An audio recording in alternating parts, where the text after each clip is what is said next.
നമസ്കാരം. അതിരടി അരുൺ അനിരുദ്ധൻ സംവിധാനം ചെയ്ത സിനിമ അദ്ദേഹത്തിന്റെ ആദ്യത്തെ സംവിധാന സംരംഭമാണ്.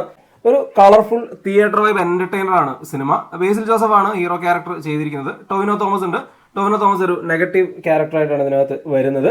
സിനിമയുടെ പ്രധാന പോസിറ്റീവ് എന്ന് പറഞ്ഞാൽ ഭയങ്കര റിച്ച് ആയിട്ടുള്ള ഫ്രെയിമാണ്. അതുപോലെ തന്നെ ടെക്നിക്കലി സിനിമ ഭയങ്കര പെർഫെക്റ്റ് ആണ്. എസ്പെഷ്യലി മ്യൂസിക് വിഷ്ണു വിജയ് ആണ്. ബാക്ക്ഗ്രൗണ്ട് സ്കോർ അദ്ദേഹം തന്നെയാണ്. കിടുവായി ചെയ്തിട്ടുണ്ട്.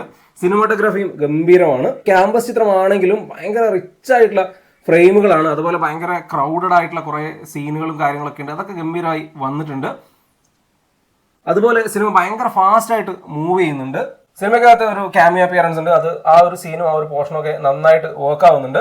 സ്ക്രീനിലെ ഏറ്റവും വലിയ പോസിറ്റീവ് ടൊവിനോയാണ്. ടൊവിനോയുടെ സ്ക്രീൻ പ്രസൻസും പുള്ളിയുടെ പരിപാടികളൊക്കെ അടിപൊളിയാണ്. ആ ക്യാരക്ടറൊക്കെ പുള്ളി ഗംഭീരമായി ചെയ്തിട്ടുണ്ട്.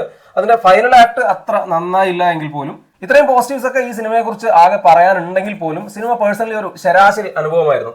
അതിന്റെ പ്രധാന കാരണം ഇതിന്റെ മെയിൻ പ്ലോട്ട് അത്ര വർക്കായില്ല എന്നുള്ളതാണ്. അതുപോലെ തന്നെയാണ് ഇതിലൊരു ഇമോഷണൽ സൈഡും ഒട്ടും വർക്ക് ആവുന്നില്ല എന്നുള്ളതാണ്. സിനിമയുടെ പേര് കേൾക്കുമ്പോൾ ഒരു പ്യുവർ മാസ് എന്റർടൈനർ എന്നൊക്കെ തോന്നുമെങ്കിലും സിനിമ അങ്ങനെയല്ല. സിനിമ ഒരു പ്യുവർലി ഒരു ക്യാമ്പസ് എന്റർടൈനർ ആണ്. ഒരു ക്യാമ്പസിനുള്ളിൽ തന്നെയാണ് കഥ പറയുന്നത്.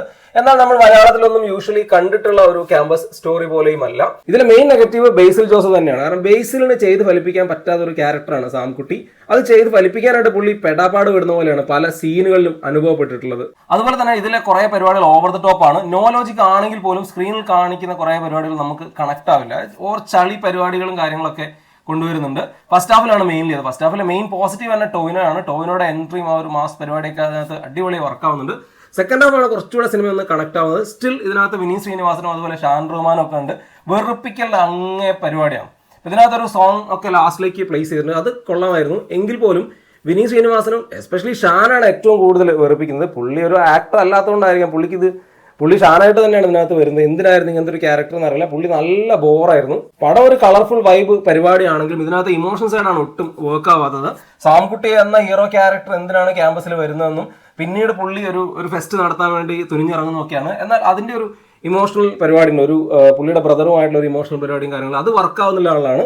കാരണം ഒരു ക്യാരക്ടറുമായിട്ടോ അല്ലെങ്കിൽ ക്യാരക്ടറുകൾ തമ്മിലുള്ള ഒരു റിലേഷനൊക്കെ നമുക്ക് ഇമോഷണലി വർക്ക് ആവണമെങ്കിൽ അത് ആ രീതിയിൽ പ്ലേസ് ചെയ്യണം. അതിൽ ഡയലോഗുകൾ അത്രയ്ക്കും ഷാർപ്പും കാര്യങ്ങളൊക്കെ ആവണം. ഇവിടെ അങ്ങനെ ഒന്നും ഫീൽ ചെയ്തിട്ടില്ല എന്നുള്ളതാണ്. എന്നാൽ ടെക്നിക്കലി സിനിമ വളരെ ക്വാളിറ്റി ഉള്ളതാണ്.